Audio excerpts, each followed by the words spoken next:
वन्देऽहं श्रीगुरु श्रीयुतपदकमलं श्रीगुरून् वैष्णवांश्च श्रीरूपं साग्रजातं सहगणरघुनाथान्वितं तं सजीवं साद्वैतं सावधूतं परिजनसहितं श्रीकृष्णचैतन्यदेवं श्रीराधाकृष्णपादान् सहगणललिता श्रीविशाखान्वितांश्च यस्य प्रसादात् भगवत् प्रसादो यस्या प्रसादान् न गतिः कुतोऽपि ध्यायं स्तुवंस्तस्य यशस्त्रिसन्ध्यं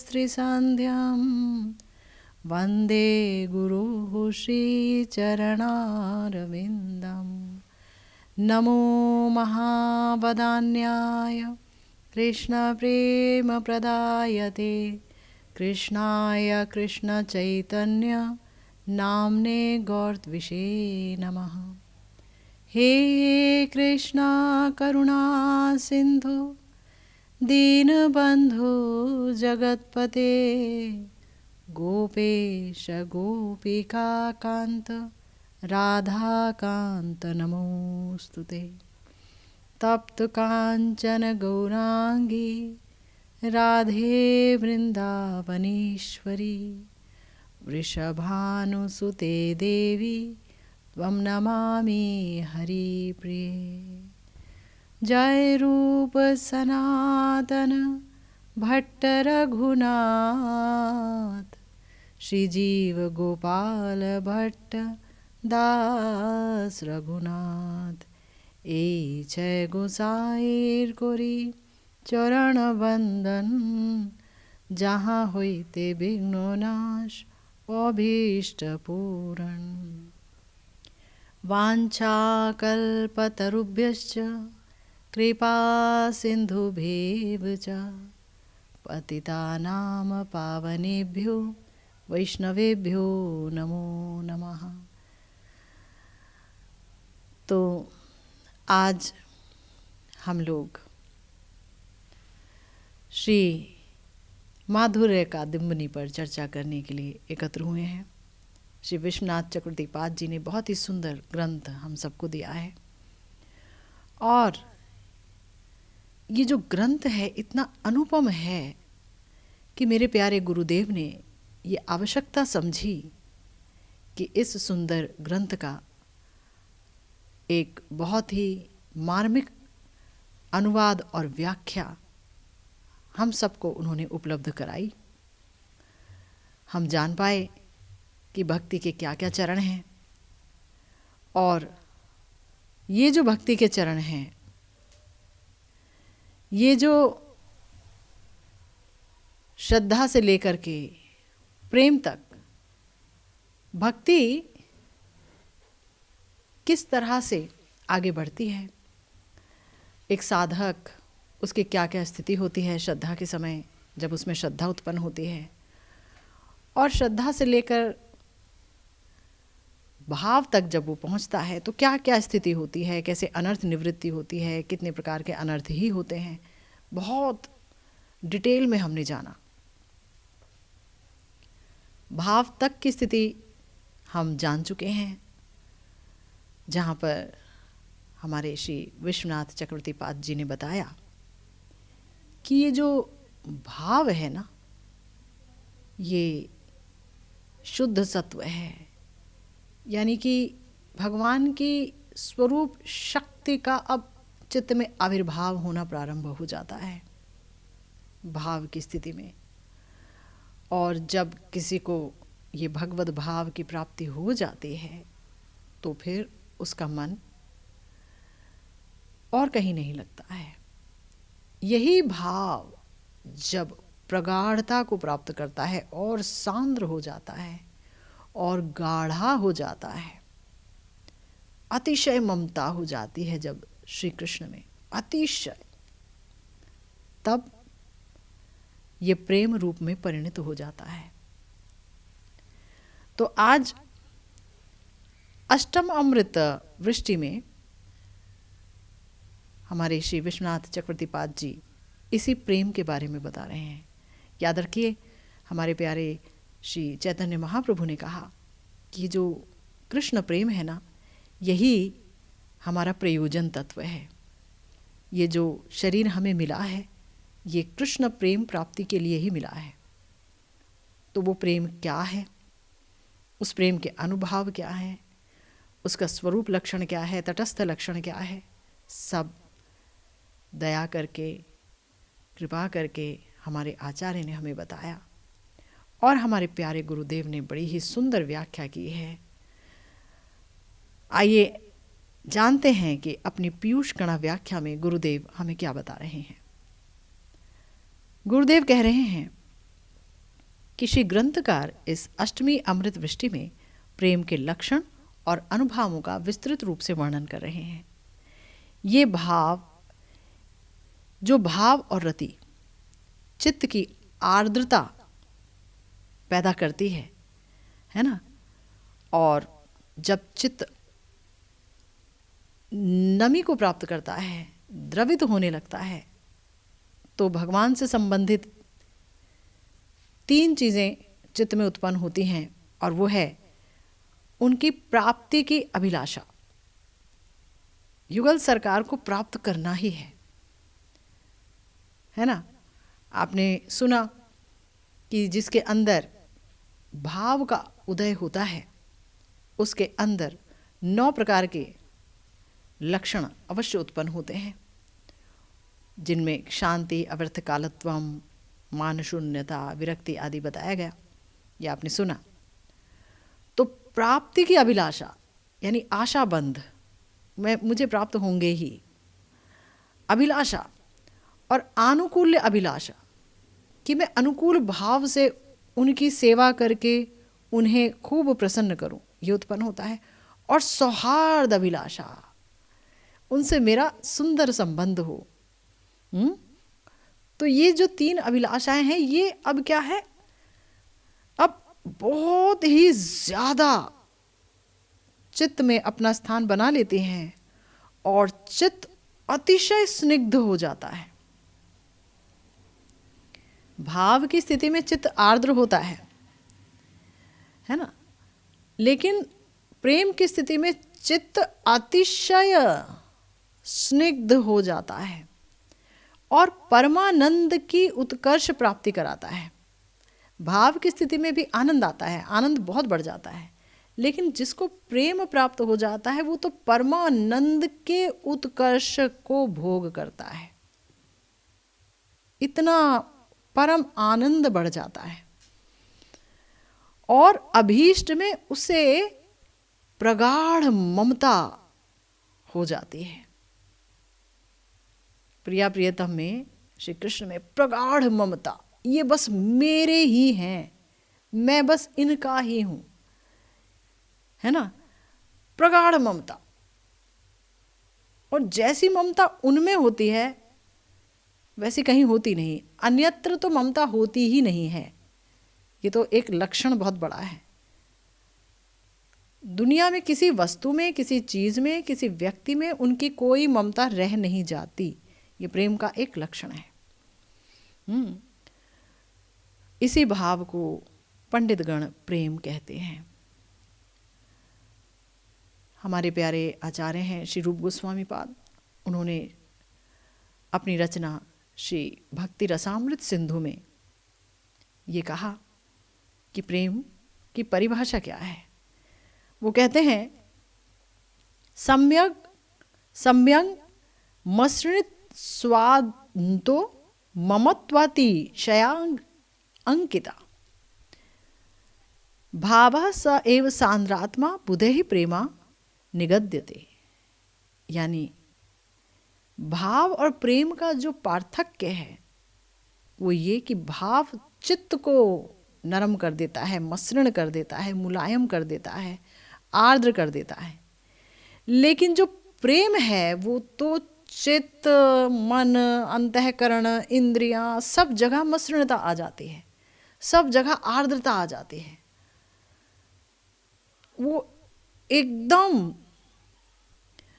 भर जाता है राधा श्याम सुंदर के प्रति ममता से, उसका सर्वस्व ही मसृण हो जाता है। प्रेम में ममता की अतिशयता रहती है, सांद्रता रहती है। इस ममता की, इस मेरेपन की सांद्रता रहती है, प्रगाढ़ता रहती है। ये प्रेम का स्वरूप लक्षण है कि वो वहाँ सांद्रता रहती है। और प्रेम का तटस्थ लक्षण क्या है? स्निग्धता और ममता, ये दोनों। सांद्रता यानी प्रगाढ़पन, गाढ़ापन, और स्निग्धता वो जो चिकनापन, जो हृदय चिकना हो गया, जो हृदय गीला हो गया, वो हृदय जो एकदम नमी को प्राप्त किया, नम हृदय है, बहुत अधिक, बहुत अधिक। और ममता, अतिशय ममता, ये तटस्थ लक्षण है प्रेम के। तो श्री नारद पंचरात्र में भी प्रमाण है इस बात का, जहां नारद जी ने कहा, अनन्य ममता विष्णु, ममता प्रेम संगता, अनन्य ममता हो भगवान में। अनन्य ममता यानी ये ममता अन्य किसी में नहीं हो सकती, अनन्यता हो। गुरुदेव कहते हैं कि जिसके द्वारा व्यक्ति देह और घर आदि अन्य विषयों में ममता को त्याग देता है, जिस चीज को पा करके श्री विष्णु विषय में वो ममता अब प्रयुक्त होती है। पहले देह में ममता थी कि ये मैं हूँ, घर में ममता थी, बाल बच्चों में ममता थी, परिवार में ममता थी, समाज में ममता थी, देश में ममता थी। तो ममता का जो क्षेत्र है वो बहुत व्यापक था। लेकिन अब जो ममता का क्षेत्र है वो बिल्कुल संकुचित होकर के बस एक जगह फोकस्ड है, एक जगह केंद्रित है, और वो है हमारे प्यारे प्रिया प्रियतम श्री राधा श्याम सुंदर निताई गौर। ममता बस अब उनमें है और कहीं नहीं है।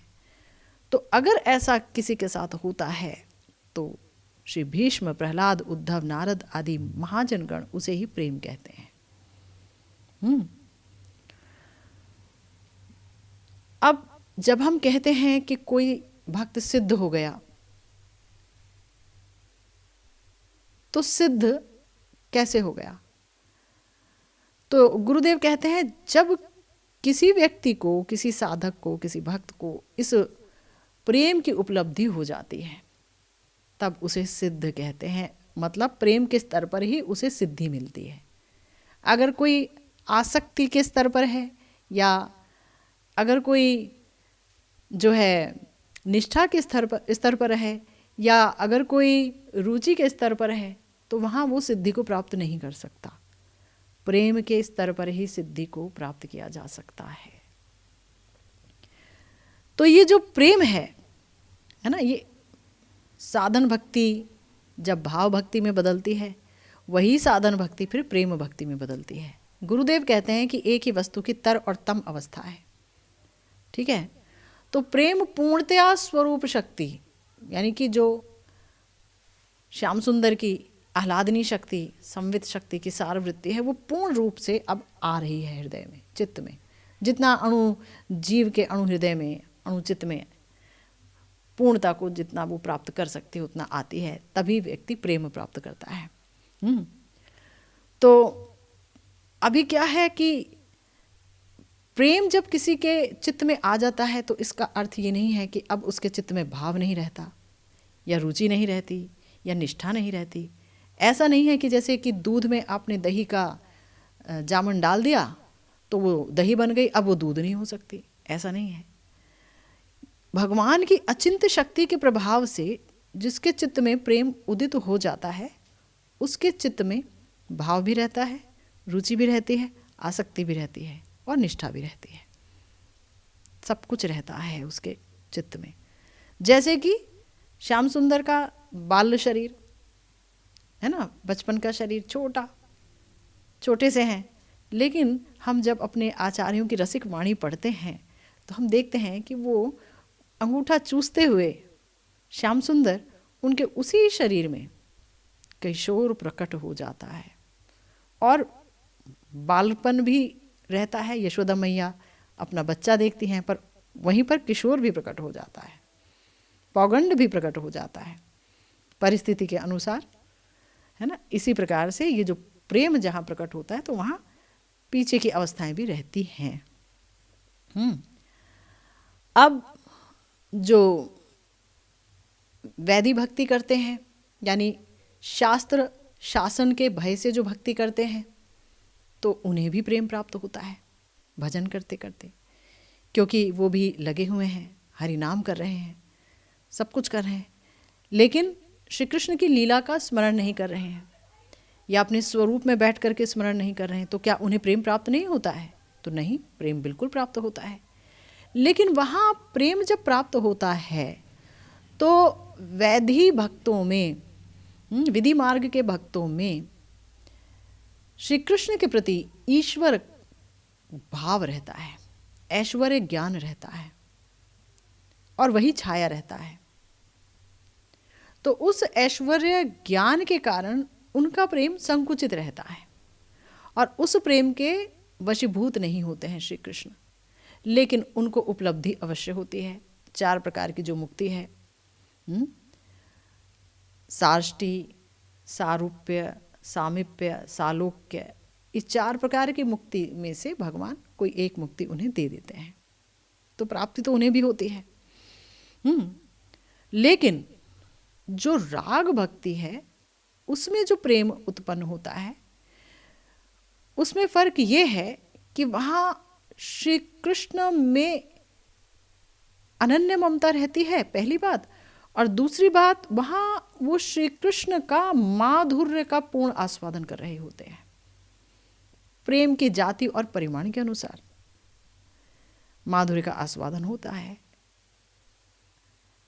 श्री कृष्ण कहते हैं, यद्यपि अमार माधुर्य नित्य नव नव होय, स्व स्व प्रेम अनुरूप भक्त आस्वादय। मेरा तो माधुर्य नित्य है और नव नवायमान रहता है हर पल हर क्षण, लेकिन आपका जितना प्रेम आप उतना ही उसका आस्वादन कर सकते हैं, प्रेम अनुरूप। तो राग भजन जो है वो है लोभ मूला भजन, राग भक्ति, यानी कि श्री कृष्ण को पाने की, उनके माधुर्य को आस्वादन करने की बहुत अधिक लालसा रहती है हृदय में, तब भजन प्रारंभ होता है। यह है लोभ मूला भजन, इसलिए राग भजन। शास्त्र युक्ति सिद्धांत ये सब समझ नहीं आता जहाँ लोभ बहुत अधिक होता है, जहाँ बहुत ज़्यादा लालसा रहती है उनके आस्वादन की। तो प्रेम जो है भाव से उत्पन्न होता है, भाव प्रगाढ़ हुआ तो प्रेम हो गया, और प्रेम जो है श्री कृष्ण की कृपा से भी हृदय में प्रकट हो सकता है, चित्त में आविर्भूत हो सकता है कृपा से भी। लेकिन कृपा के जो केसेस हैं थोड़े कम हैं, परंतु साधन भजन करके व्यक्ति धीरे धीरे प्रेम तक जा सकता है, और ऐसे दृष्टांत, ऐसे उदाहरण अनेक हैं, है ना। तो इसलिए साधन भजन पर अधिक जोर रहता है। गुरु कृपा, महत कृपा, वैष्णव कृपा ये तो साथ साथ चलेंगी ही, इनके बगैर तो कुछ भी प्राप्त नहीं हो सकता है। और ये भी कहा गया कि जो भक्त है ना, जो विधि मार्ग का अनुशीलन कर रहे हैं, तो उनका जो प्रेम है वो महिमा ज्ञान युक्त होता है, और जो राग भजन कर रहे हैं वो श्री कृष्ण की महिमा का ज्ञान तो रखते हैं, परंतु माधुर्य प्रबल होता है, माधुर्य का आस्वादन, उसकी लालसा, ये प्रधानतम होता है उनके भजन में। तो साधक जो रागानुग मार्ग के हैं उनके प्रेम को केवल प्रेम कहते हैं, है ना, केवल प्रेम, यानी कि भाई इन्हीं का प्रेम शुद्ध विशुद्ध है। लेकिन यहाँ एक बात बताई, श्री रूप जी ने बताया कि रागानुगाश्रितानाम तो प्रायशः केवलो भवेत। केवल कह तो दिया, केवल का मतलब होता है कि अनन्य, सिर्फ और सिर्फ राधा कृष्ण और कुछ भी नहीं, और सिर्फ राग भजन, और उसमें कुछ और ज्ञान नहीं होना चाहिए। यानी कि राधा कृष्ण में मदीयता का संबंध है ना, अगर गुरुदेव ने बोल दिया आप किशोरी जी की दासी अनुदासी हैं, तो बस किशोरी जी मेरी स्वामिनी हैं। अब ये कि ये तो उनकी आराधनी शक्ति हैं और श्याम सुंदर तो भगवान हैं, और उनमें भगवत बुद्धि अगर कहीं से भी आ गई रागानुगा भजन में करते करते, अगर कहीं से भी उनके अंदर हल्की सी भगवत बुद्धि भी आ गई, तो फिर इसे कहेंगे कि वैदी भक्ति का कुछ अंश इनके अंदर है, इसलिए उन्हें केवल प्रेम की प्राप्ति नहीं होती। यानी कि अगर उनके अंदर वैदी भक्ति का थोड़ा सा भी अंश रहेगा, थोड़ा सा भी महिमा ज्ञान रहेगा, तो उन्हें इस प्रेम की प्राप्ति ही नहीं होगी जो उनको निकुंज सेवा प्रदान करेगा। फिर से सुन लीजिए, वैदी भक्ति में श्री कृष्ण का ऐश्वर्य ज्ञान रहता है, ईश्वर बुद्धि रहती है, लेकिन रागानुगा जो भजन है वहाँ पर ये ईश्वर बुद्धि लुप्त हो जाती है धीरे धीरे। महिमा ज्ञान होता तो है, परंतु वो सिर चढ़कर नहीं बोलता है, वो कहाँ माधुर्य के सिंधु के अतल गहराइयों में डूबा रहता है, पता नहीं चलता। अगर लेकिन थोड़ा सा भी ये ईश्वर ज्ञान उनके अंदर है, तो उन्हें केवल प्रेम प्राप्त नहीं होगा, और उनको फिर ये सेवा भी प्राप्त नहीं होगी, मंजरी भाव की सेवा। ठीक है? तो इसलिए माधुर्य युक्त जो ये प्रेम है, माधुर्य मात्र ज्ञान युक्त, माधुर्य मात्र ज्ञान युक्त, यानी कि सिर्फ माधुर्य के अलावा कुछ नहीं जान पा रहे हैं। इसीलिए गुरुदेव कहते हैं कि जो है भजन करिए और वैष्णव पदावलियों का अनुशीलन कीजिए। गुरुदेव ने जो ग्रंथ लिखे हैं, श्री राधा रसुधा निधि, श्री विलाप कुसुमांजलि, श्री स्तवावली, श्री उत्कलिका वल्लरी, बहुत प्यारे प्यारे ग्रंथ लिखे हैं, उनका अनुशीलन कीजिए तो चित्तवृत्ति एक शेप में आएगी, थोड़ा जो है वो अपने आप एक शक्ल ले लेगी, धीरे धीरे इस तरफ मुड़ेगी। खैर, आगे हमारे प्यारे गुरुदेव कहते हैं कि इस प्रेम के स्तर पर ही साधक सिद्धि को प्राप्त करते हैं, और सिद्ध भक्त के जो लक्षण हैं वो क्या हैं। श्री रूप गोस्वामी पाद कहते हैं, निखिल क्लेश वर्जित और नित्य कृष्ण क्रियाशील। निखिल क्लेश वर्जित, प्रेमी भक्तों को कोई भी दुख नहीं सताता, उन्हें कहीं से कोई दुख ही नहीं होता, वो दुखी ही नहीं होते, वो दुख रहित होते हैं, कोई क्लेश ही नहीं उन्हें छू सकता, है ना। दिखेंगे बीमार पड़ रहे हैं सब कुछ, कई बार तो देखेंगे कि बड़े बड़े भक्त जो निताई गौर का नाम लेते ही इतना ऊंचा उछल जाते हैं हुंकार के समेत, और उनके आंसू ऐसे गिरते हैं कि तौलियों को निचोड़ना पड़ता है पोंछ पोंछ के, ऐसे भी भक्त हुए हैं। लेकिन ऐसे भक्तों के शरीर पर भी हारी बीमारी आती हुई दिखती है, कई बार तो वो भी बेड रिडन हो जाते हैं, बिस्तर पर चले जाते हैं। कई बार तो कोई भक्त जो है 10-10 साल तक बिस्तर पर ही पड़ा रहता है, लेकिन फिर भी ये बीमारी का दुख उसको छूता नहीं है, क्योंकि वो प्रेम का आस्वादन करके ही इतना विभोर रहता है कि अंदर वो प्रवेश नहीं कर पाता है कोई भी दुख तकलीफ। तो इसीलिए ये पहला लक्षण है सिद्ध भक्त का, क्या?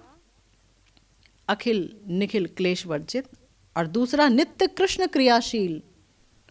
कृष्ण क्रियाशील, उसका हर कार्य श्री कृष्ण से संबंधित होगा, नित्य, हर पल हर क्षण। और निर्वच्छिन्न प्रेम सुख आस्वाद परायण,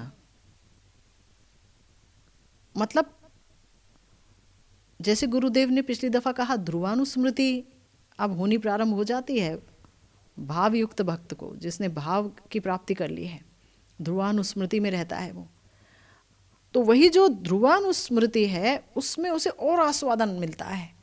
तो प्रेम सुख आस्वाद परायण, प्रेम ही आनंद है, प्रेम ही आनंद प्रदान करता है, भगवान को भी और भक्त को भी। तो जैसे अभी हमने जाना परमानंद का उत्कर्ष प्रदान करता है, तो प्रेम जिसके हृदय में है वो परमानंद के उत्कर्ष को पा करके विभोर रहता है, परायण, हर पल हर क्षण उस परमानंद को ही चखते रहता है। ये सिद्ध भक्त का लक्षण है। इस स्तर पर श्री हरि कथा प्रगाढ़ स्वादु लगती है। हरि कथा अमृत टपकता है। भाव दशा में भी यही होता है, लेकिन प्रेम तो सांद्रता का नाम है ना, उसका तो लक्षण ही है कि ये सांद्र अवस्था, भाव जब बहुत सांद्र हो जाता है तो प्रेम हो जाता है। तो उस अवस्था में जो हरि कथा है वो अत्यंत स्वादु लगती है। स्वादु स्वादु पदे पदे, अत्यंत। और कैसे स्वादु लगती है? तो गुरुदेव कहते हैं जैसे कि कोई स्त्रैण पुरुष, यानी जो हमेशा औरत के बारे में सोचता है ना, उसके निकट स्त्रियों की बातें, कोई उनसे स्त्रियों की चर्चा करे तो उसके कान खड़े हो जाते हैं, है ना। तो वो हमेशा यही सब सुनना चाहता है। तो जैसे उसे हर पल औरत की बात, औरत के बारे में सुनना नया नया जैसा लगता है, वो उसमें से निकल ही नहीं पाता है। गुरुदेव कहते हैं इसी प्रकार से कृष्ण कथा प्रेमिक भक्तों के निकट प्रतिक्षण नई नई जैसी अनुभव में आती है, नई नई जैसी लगती है कृष्ण कथा। वो कभी नहीं बोल पाएंगे अरे ये तो हमने सुन लिया था, हमें लग रहा है हमने ये सुना हुआ है। वो कह ही नहीं पाएंगे, कहेंगे अच्छा ये आपने बोला था, इस बार बिल्कुल एक नया आस्वादन प्राप्त हुआ। हम जितनी बार सुनते हैं उतनी बार ही बहुत नया नया लगता है ना। श्रीमद् भागवतम में यही बताया गया, सतामयम सार भृताम निसर्गो यदर्थ वाणी श्रुति चेतसामपि प्रतिक्षणम। यानी कि ये साधु वार्ता कैसी है? प्रतिक्षणम नव नवायमान। सारग्राही भक्त चूड़ामणियों का स्वभाव ही यही है कि उनके वचन, उनके कान, उनका श्रवण, उनका चित्त, सब कुछ श्री कृष्ण में अर्पित होने के बावजूद, अर्पित है, सब कुछ तो अर्पित है। जो सारग्राही भक्त चूड़ामणि हैं, जिन्होंने श्री कृष्ण के श्री चरणों को ही अपना सर्वस्व मान रखा है, तो उनका स्वभाव यही है कि उनकी वाणी निकलेगी तो भगवान के लिए, उनके कान सुनेंगे तो भगवत वाणी को ही सुनेंगे, भगवत कथाओं को सुनेंगे, और उनका जो चित्त है वो श्री कृष्ण में पूरी तरह अर्पित रहेगा। लेकिन इसके बावजूद ये श्लोक जो है ना श्रीमद् भागवतम का है कि जैसे कि कामुक गण हर पल हर क्षण कामनी वार्ता को नया नया जैसा महसूस करता है, वैसे ही कृष्ण कथा उनके निकट प्रतिक्षण नई नई जैसी अनुभूत होती है। श्रीमद् भागवतम के 10वें स्कंद के 13वें अध्याय का दूसरा श्लोक है ये। आगे हमारे प्यारे गुरुदेव कहते हैं कि जैसे कि आपने द्वितीय अमृत वृष्टि में ये जाना कि जब भक्ति कल्पलता प्रस्फुटित होती है तो उसमें दो, मतलब जब वो अंकुरित होती है तो दो पत्ते उसमें निकलते हैं, एक क्लेशअग्नि और एक शुभदा, जो समस्त क्लेशों को समाप्त करती है, और दूसरा जो समस्त शुभों को, समस्त शुभ को हमारे लिए लेकर आती है। तो जब अनर्थ निवृत्ति के बाद आसक्ति आती है ना, भाई अनर्थ तो बहुत सारे हैं, आसक्ति तो तुरंत आ नहीं जाती। तो अनर्थ जब समाप्त हो जाते हैं धीरे धीरे धीरे धीरे, बहुत समय लगता है, धीरे धीरे तब आसक्ति आती है। तो क्या होता है, वो जो भक्ति लता है वो थोड़ा उसके अंदर छोटी छोटी मंजरियाँ सी फूटने लगती हैं, और जब रति दशा आती है तो वहाँ भाव रूपी फूल उगने लगते हैं, भाव रूपी फूल उगने लगते हैं। अब जब प्रेम स्तर होता है तो उस भाव रूपी पुष्प के आसपास अचानक अति सुचिक्कण श्रवण कीर्तन आदिमय अश्रु, पुलक, हास्य, रोदन, नृत्य आदि जो अनुभव आपको अनेक बताए गए, नृत्य, लुंठन, है ना, चीत्कार, बहुत बहुत कुछ है। तो वो सब अनुभव रूपी बहुत सारे पत्ते भी अब उगाते हैं उस भाव रूपी कुसुम के आसपास, है ना। तो फिर भक्ति लता बड़ी ही सुंदर दिखती है, क्योंकि सारे अनुभव, सात्विक विकार, व्याभिचारी भाव ये सब मिल गए ना, तो इनके कारण बहुत सारे पत्ते उस भक्ति लता में उगाते हैं। भाव रूपी कुसुम तो है ही। तो अब क्या होता है कि भक्ति लता बड़ी अच्छी लग रही है, तो अब भाव कुसुम और बढ़ता है, और वो बढ़ करके क्या करता है, एक फल। आपने देखा होगा कि जब भी कहीं फल पैदा होता है तो उससे पहले वहाँ एक फूल आता है ना, फूल आता है। तो फूल आ गया, भाव रूपी फूल आ गया, और अब सात्विक भाव 8 प्रकार के और अनेक अनेक अनुभाव और 33 प्रकार के व्यभिचारी भाव, ये सब भी मिल गए। तो इनके कारण जो है वहाँ बहुत सारे पत्ते भी आ गए, बड़ा सुंदर लग रहा है। अचानक वहाँ से वो पुष्प है, उसमें से एक फल निकलता है, वो फल में बदल जाता है, और वो फल है प्रेम। प्रेम रूपी फल को प्रसव करता है वो भाव कुसुम, है ना। और इसका अर्थ ये है, गुरुदेव कह रहे हैं, इसका अर्थ ये है कि ज्ञान योग आदि साधना में साधक जैसे जैसे सिद्धि की तरफ बढ़ता जाता है, वैसे वैसे उसका साधन कम होता जाता है। ठीक है, क्यों? क्योंकि उनका एक तो साधन बहुत ही कष्टमय है, क्लेशप्रद है, तो साधन कम होता जाता है। लेकिन यहाँ पर एक बात बताई, ऐसा क्यों होता है? क्योंकि वहाँ साधन और सिद्धि दोनों अलग वस्तु है। गुरुदेव कह रहे हैं वहाँ साधन अलग है, भाई ये सब करना होगा, फिर आपको साधन, जब आपका साधन पक जाएगा, नैति नैति करते करते जब आप ब्रह्ममय हो जाएंगे, तब आपकी सिद्धि होगी कि आप ब्रह्म में लीन हो जाएंगे। ठीक है, ठीक। तो साधन अलग है, लेकिन इसके लिए क्या करना होगा? भाई थोड़ी भक्ति भी करनी होगी, थोड़ा ये करना होगा, और भी बहुत कुछ जो कुछ भी है ना, थोड़ा ध्यान करना होगा, समाधि अवस्था में जाना होगा, जो भी, तो सिद्धि हो जाएगी। लेकिन भक्ति में जो सिद्धि है वही साधन है।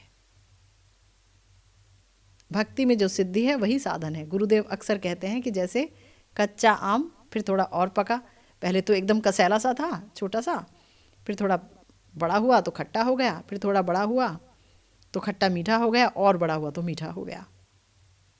परंतु वो छोटा सा, वो जो आम कि वो उसे क्या कहते हैं, वो छोटी सी आमी जो होती है, वो हाथ में आनी चाहिए, वो होना चाहिए आपके पास, वही आमी आम बनेगी।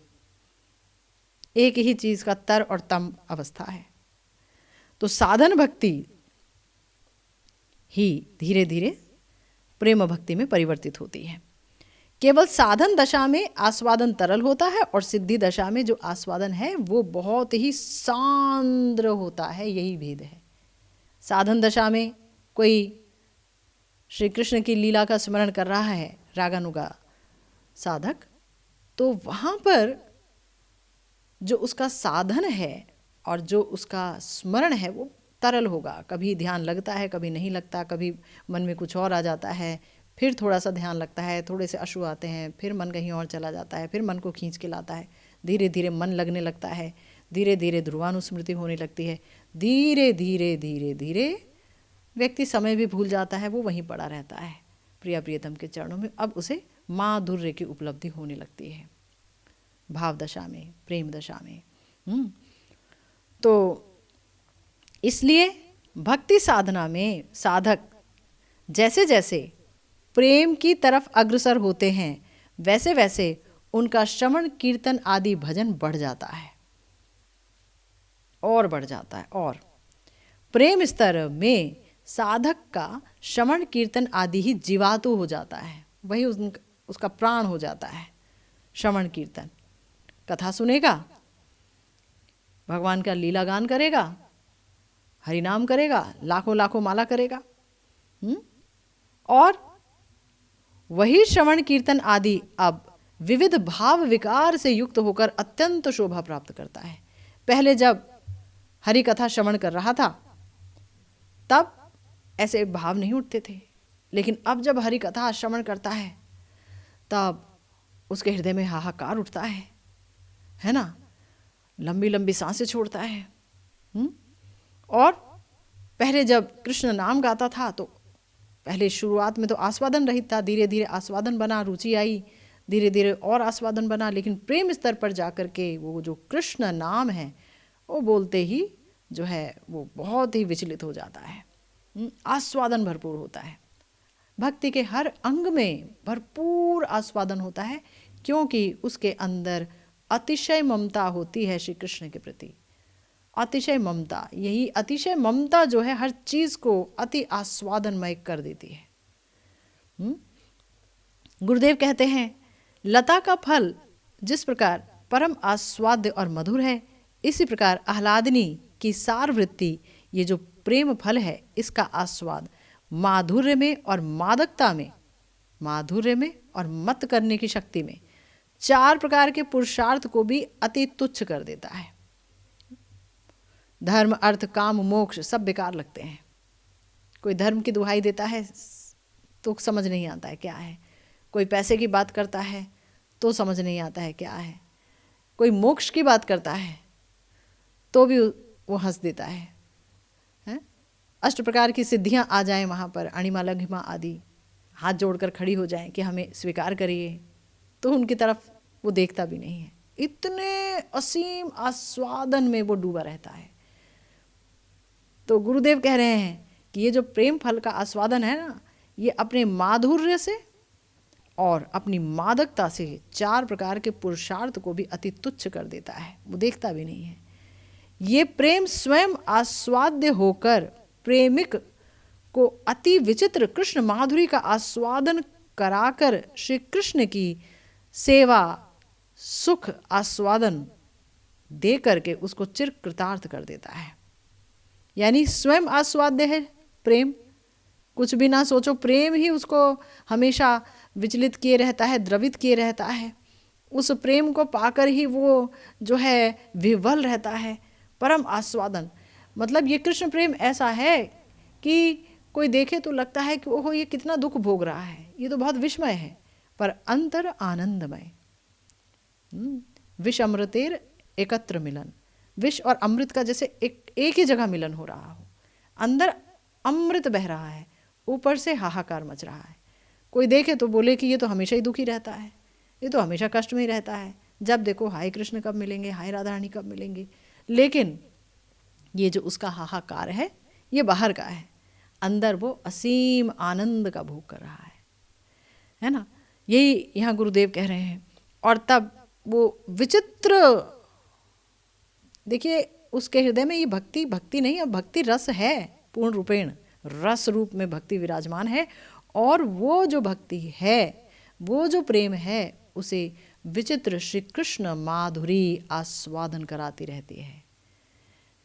नयनम मधुरम, जहाँ बोला ना हसितम मधुरम, वचनम मधुरम, श्रवणम मधुरम, मधुराधिपतेर अखिलम मधुरम, अखिलम मधुरम। भाग्यशाली हैं वो लोग जो श्री कृष्ण के वचन की मधुरता, उनकी बंसी मधुर है, उनके चरण मधुर हैं, उनका हंसना मधुर है, उनका बोलना मधुर है, उनका चलना मधुर है, गमनम मधुरम, उनका बैठना मधुर है। तुम पूरा मधुरता के ही आगार हो, तुम माधुर्य से बने हुए हो, तुम मधुपति हो। अब इतना आस्वादन करता है वो श्री कृष्ण माधुरी का कि वो वहां से एक पल के लिए हिलना नहीं चाहता है, हिल नहीं सकता है वो। तो वो विभोर हो जाता है और फिर यही जो प्रेम है उसे श्री कृष्ण की सेवा में ले जाता है। वो श्री कृष्ण को प्राप्त कर लेता है, युगल सरकार को प्राप्त कर लेता है, उनके चरणों को प्राप्त कर लेता है। श्रीमन महाप्रभु ने कहा है अपने श्रीमुख से श्री चैतन्य चरितामृत में, पंचम पुरुषार्थ से ही प्रेम महाधन। ये जो प्रेम है ना, ये छोटी मोटी चीज नहीं है, ये महाधन है, महा महा महा महा महाधन है। पंचम पुरुषार्थ, ये जो 4 पुरुषार्थ की बात हमने कही, धर्म अर्थ काम मोक्ष, ये तो बेकार हैं, ये तो कईतव है, ये तो कपट है। लेकिन ये जो प्रेम है, हमारे प्यारे श्रीमन महाप्रभु कह रहे हैं कि ये महाधन है। उनके शब्दों की गंभीरता की उपलब्धि करने का प्रयास कीजिए। क्यों महाधन है? कृष्णेर माधुर्य रस कराया स्वादन, जे रूपेर एक कण डुबाए सर्वभुवन, है ना, सर्व प्राणी करे आकर्षण। से रूप रतन भक्तेर गूढ़ धन, प्रकट कोइला नित्य लीला हईते। ऐसा रूप रतन है कि श्री कृष्ण ने नित्य लीला में से प्रकट किया है उसको, अपने भक्तों को प्रसन्न करने के लिए, उनको आस्वादन देने के लिए। प्रेम के बिना तो आस्वादन होगा नहीं। तो प्रेम है और श्री कृष्ण मधुराति मधुर हैं, लेकिन बिना प्रेम के उनके माधुर्य को कोई नहीं भोग सकता। उनके माधुर्य का आस्वादन संभव पर नहीं है, प्रेम के बिना संभव नहीं है। और अतिशय मधुर है। और इसी मधुरता के लिए जीव जो है वो ना जाने कब से भटक रहा है। वो दुनियावी वस्तुओं को मधुर समझ करके वो उसका भोग करना चाहता है, पान करना चाहता है, लेकिन वहाँ मधुरता है नहीं। इसीलिए बार बार वो ठगा जाता है, बार बार वो अशांत हो जाता है, बार बार वो दुखी हो जाता है, वो कष्ट में रहता है। तो मधुर कौन है? अखिल रसामृत मूर्ति श्री कृष्ण, अखिल रस उनमें है, वो मधुर है। पर प्रेम से ही उनका आस्वादन हो सकेगा। प्रेमा होइते कृष्ण होय निज भक्त वश। इस प्रेम के कारण श्री कृष्ण अपने भक्त के वश में हो जाते हैं। भक्त के वश में हो जाते हैं यानी भक्त उन्हें बांध लेते हैं। तब फिर भगवान का जो सामर्थ्य है, वो जो परम स्वच्छंद और स्वतंत्र हैं, अब वो बंध गए, तो इसमें क्या आनंद है? तो भगवान को इसी में सबसे ज़्यादा आनंद आता है, जब वो इस प्रेम रूपी रज्जू के द्वारा भक्त के हृदय में बंध जाते हैं और गर्व से कहते हैं, अहम भक्त पराधीनो, मैं भक्त के द्वारा पराधीन हूँ, भक्त ही मुझे वश में रखते हैं। तो प्रेमा होइते कृष्ण होय निज भक्त वश, प्रेमा होइते पाई कृष्ण सेवा सुख रस। प्रेम है तो श्री कृष्ण की सेवा रूपी सुख रस भी मिलेगा। श्री कृष्ण की सेवा का जो सुख है वो असीम रसमय है। ऐसे ही मिल जाएगा क्या श्री कृष्ण की सेवा? ऐसे श्री कृष्ण की सेवा नहीं मिलती, अल्प भाग्य वालों को नहीं मिलती, बहुत बहुत भाग्यशाली लोगों को मिलती है युगल सरकार की सेवा, मगर मिलेगी प्रेम से ही, तभी श्री कृष्ण सेवा सुख रस मिलेगा, है ना। दुनियावी दृष्टांत देने का मन नहीं करता ऐसी अलौकिक कथा में, लेकिन यहाँ पर भी जहाँ प्रेम होगा वहाँ सेवा करने में आनंद है। हालांकि यहाँ प्रेम होता नहीं है, क्योंकि आपने जाना, अब तक जान लिया होगा कि ये जो प्रेम है ये स्वरूप शक्ति की वृत्ति है, और हम माया के जगत में रहते हैं और हम स्वयं तटस्था जीव हैं, तो हमारे पास स्वरूप शक्ति नहीं है। ये तो ठाकुर जी की कृपा से स्वरूप शक्ति जब हृदय में आती है, उतरती है, चित्त अगर परिमार्जित हुआ, तब फिर काम होना प्रारंभ होता है, भाव आते हैं, प्रेम होता है, अन्यथा नहीं हो सकता। गुरुदेव कह रहे हैं साधन दशा में भक्त की जो चित्त वृत्ति है ना, वो ममता की रस्सियों द्वारा अनेक जगह बटी होती है। देह में, आत्मीय स्वजन में, घर में, सब जगह, यानी हर जगह ममता ही ममता रहती है हमारी जब साधन प्रारंभ होता है ना। मैं ये नहीं छोड़ पा रही हूँ, मैं ये नहीं कर पा रही हूँ, मैं जो है भजन तो करती हूँ, लेकिन देखिए मैं चाहती हूँ मेरा बेटा भी भजन करे, मेरी बेटी भी भजन करे, वो भी भजन करे, कोई करता ही नहीं है, मतलब अनन्य ममता नहीं है। श्री कृष्ण की माधुरी का आस्वादन करने की प्रबल लालसा नहीं है। भजन करे, ठीक है, ये खराब विचार नहीं है, लेकिन ममता है, हर जगह ममता है ना। उसे संभाल लीजिए, वो नौकरी नहीं करता है, वो बिगड़ रहा है, वो घर में बैठा हुआ है ना, कोई रास्ता बता दीजिए, अरे कमाल है। हम कह रहे हैं प्रेम महाधन, महाप्रभु कह रहे हैं प्रेम महाधन, इसे प्राप्त करने का प्रयास कीजिए। आप बता रहे हो मुझे या किसी को भी कि ऐसा उपाय बताइए कि हमारे घर के वो ग्रह नक्षत्र भी ठीक हो जाए, हमारा बेटा भी ठीक हो जाए, वो काम करने लगे, दूसरा बेटी का ब्याह हो जाए, ये सब क्या है। तो गुरुदेव कहते हैं यहाँ पर कि साधन दशा में भक्त का जो चित्त है ना, वो ममता की रस्सियों के द्वारा कई जगह बांधा हुआ होता है। और प्रेम क्या करता है, प्रेम क्या करता है, वो साधक की चित्त वृत्ति समूह को अवहेलना से देह दैहिक आदि जड़ीय विषय से विमुक्त करके अपने चिदानंद रस का स्पर्श देकर उसकी माइक चित्तवृत्ति समूह को चिदानंदमय करके श्री भगवान के नाम रूप गुण आदि के माधुर्य में बांध देता है। अभी ये चित्त जो है ये ममता रूपी रस्सी द्वारा हर जगह बंधा पड़ा था, लेकिन जब प्रेम प्राप्त हो जाएगा तो क्या होगा कि जहाँ जहाँ बंधा पड़ा था वहाँ कट हो जाएगा, वहाँ नहीं जाएगा, वहाँ चित्त की वृत्ति नहीं जाएगी, सारे जड़ीय विषय देह के प्रति भी नहीं जाएगी, दैहिक तो नहीं ही जाएगी, देह के प्रति भी नहीं जाएगी, विमुक्त हो जाएगा। और प्रेम अपने आप में अद्भुत आस्वादनीय है, जैसे कि हमने जाना, हमारे प्यारे श्री गुरुदेव की कृपा हुई, उन्होंने हमें बताया। तो वो जो चिदानंदमय है प्रेम, उस चिदानंद रस का स्पर्श पा करके ये जो माइक वृत्तियाँ जो हृदय को घेरे बैठी थी वो सब समाप्त हो जाती हैं और ये सारी चित्त वृत्तियाँ चिदानंदमय हो जाती हैं।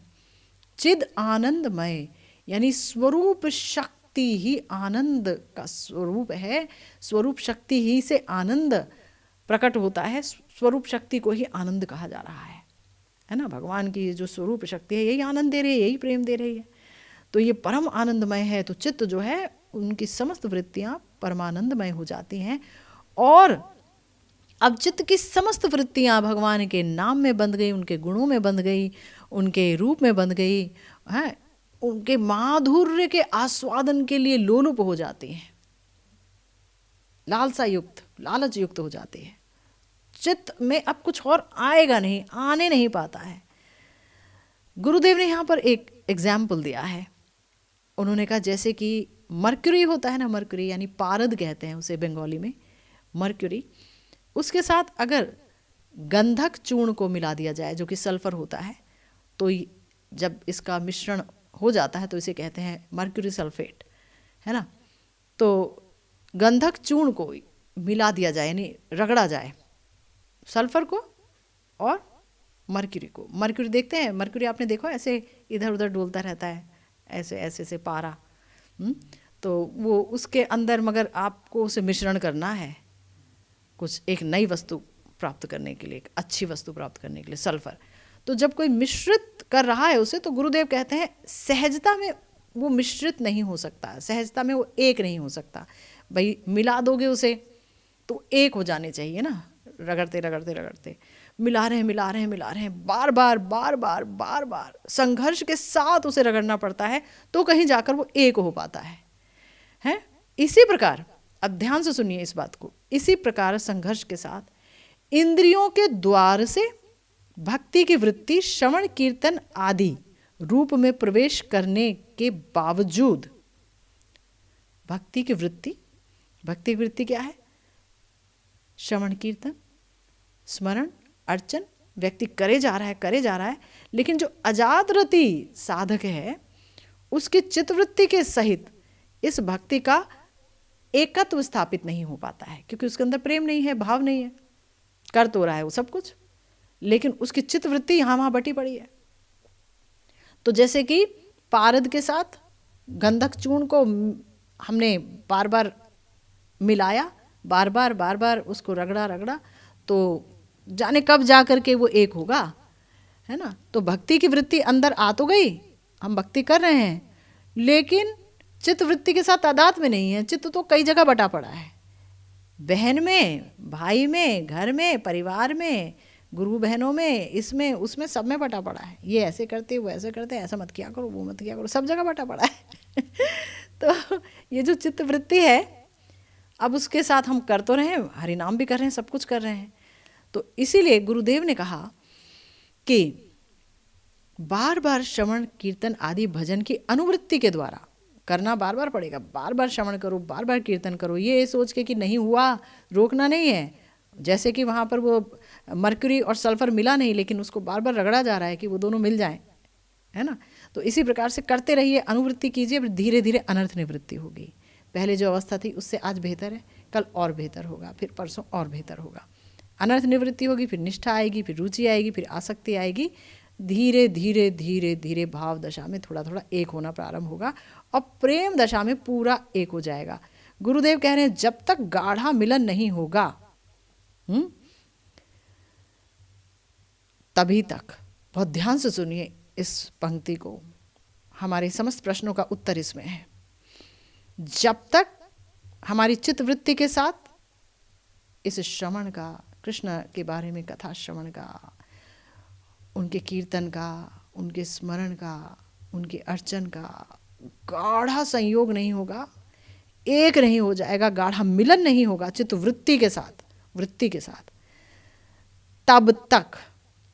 तब तक राग द्वेष आदि प्राकृत कषाय मन की वृत्ति में रह ही जाएंगे।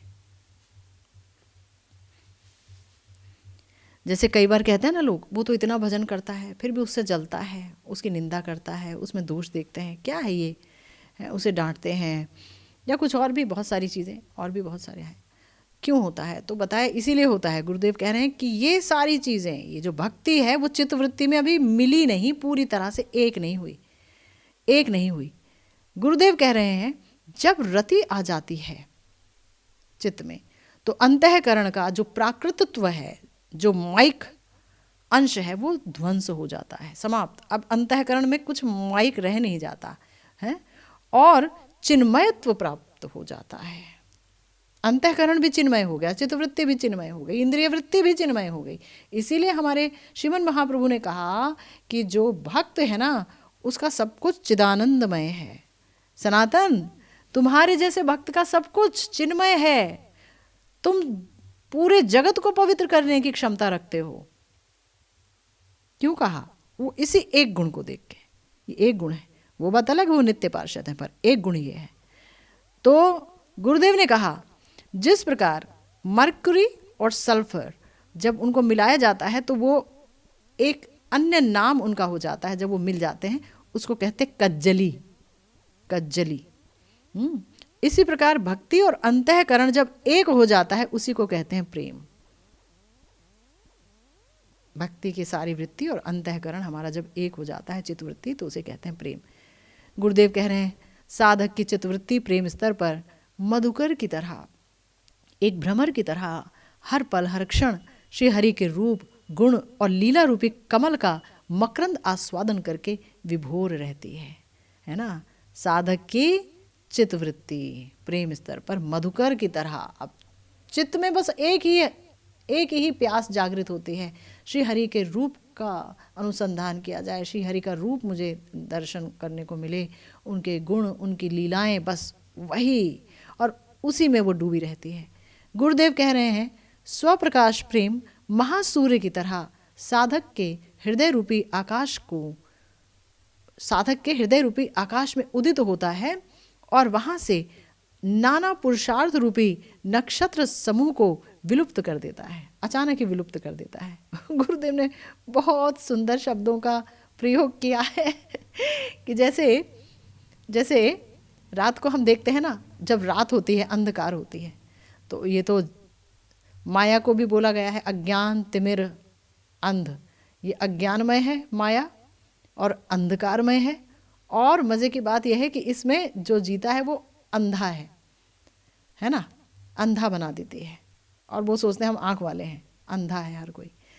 तो जब रात होती है तो तारे होते हैं, तारे दिखते हैं, है ना, लेकिन जैसे ही सूर्य उदित होते हैं तब तारे छुप जाते हैं, अचानक ही छुप जाते हैं। कहाँ गए तारे? रात तो आसमान भरा पड़ा था, रात को कहाँ गए? तो इसी प्रकार से नाना पुरुषार्थ रूपी नक्षत्र समूह अचानक विलुप्त हो जाते हैं जब प्रेम जो है वो प्रेम रूपी सूर्य हृदय रूपी आकाश में उदित होता है। तब व्यक्ति ये नहीं सोचता मैं ये बन जाऊं वो बन जाऊं, मेरे बच्चे का ये हो जाए, उसका वो हो जाए, इसका ये हो जाता तो ठीक था, है ना, उसका हमने बीमा करा है तो उसका वो करा है, सब खत्म हो जाता है। सिर्फ प्रेम प्रेम प्रेम और ठाकुर जी राधा रानी। भगवत सेवा आकांक्षा के अलावा प्रेमिक के चित्त में भुक्ति माने भोग, मुक्ति माने मोक्ष और सिद्धि यानी अष्ट सिद्धि अणिमा लघिमा आदि उसकी आकांक्षा का लेश भी नहीं रहता है। वरना तो कई बार भक्त भी ये कहते हैं, अरे मैं जो कह देता हूँ ना वो सत्य हो जाता है, मेरी वाणी सिद्ध हो गई है। कई बार भक्त भी ये कहते हुए सुने जाते हैं। कोई कहता है मुझे पता चल जाता है कि उसके हृदय में क्या चल रहा है। कोई सोचता है मैं 3 काल का जान लूँ, है ना। तो इस तरह से अंदर आ जाता है कि भाई इतना भजन में अब ये हो रहा है, कुछ कुछ हो रहा है, बड़ा अच्छा लगता है। लेकिन जो सिर्फ श्री कृष्ण के माधुर्य में डूबना चाहता है वो कहता है ये सब हटाओ प्रभु, ये सब खटराग हैं, ये विघ्न हैं, ये बाधाएं हैं। तो इसीलिए गुरुदेव ने कहा कि भगवत सेवा की आकांक्षा के अलावा, भाई जब मन मिला है तब उसमें इच्छाएं तो उठेंगी ही, मन तो इच्छामय है, मगर इच्छा कौन सी उठेगी? प्रेमिक भक्त के हृदय में सिर्फ और सिर्फ भगवान की सेवा की आकांक्षा उठती है, युगल सरकार की सेवा। हमने श्रीपाद नरोत्तम दास ठाकुर महाशय की प्रार्थनाओं पर जब चर्चा की थी, आपको याद होगा, तो उसमें अनेक अनेक प्रार्थनाओं में श्री नरोत्तम दास ठाकुर महाशय सेवा अभिलाष मांगे नरोत्तम दास, यानी अनेक जगह सेवा ही मांग रहे हैं प्रिया प्रीतम की। तो भगवत सेवा आकांक्षा के अलावा प्रेमिक के चित्त में भुक्ति मुक्ति सिद्धि आदि आकांक्षा का लेश भी नहीं रहता। तो बहुत ही सुंदर तरीके से हमें हमारे गुरुदेव ने ये समझाया कि ये प्रेम क्या वस्तु है। गुरुदेव की कृपा से कुछ तो समझ में आया ही होगा और कुछ समझ में आया ही, और ये भी समझ में आया कि प्रेम से अभी बहुत दूरी पर खड़े हैं। गुरु कृपा होगी, आप वैष्णवों की कृपा होगी तो कभी ना कभी इस दुर्लभ वस्तु की प्राप्ति भी संभव होगी। बहरहाल इसी के साथ आज की भागवती कथा यहीं विश्राम लेती है। जय जय श्री राधे श्याम, श्री गुरु निताय गौर सीतानाथ प्रेमानंदे।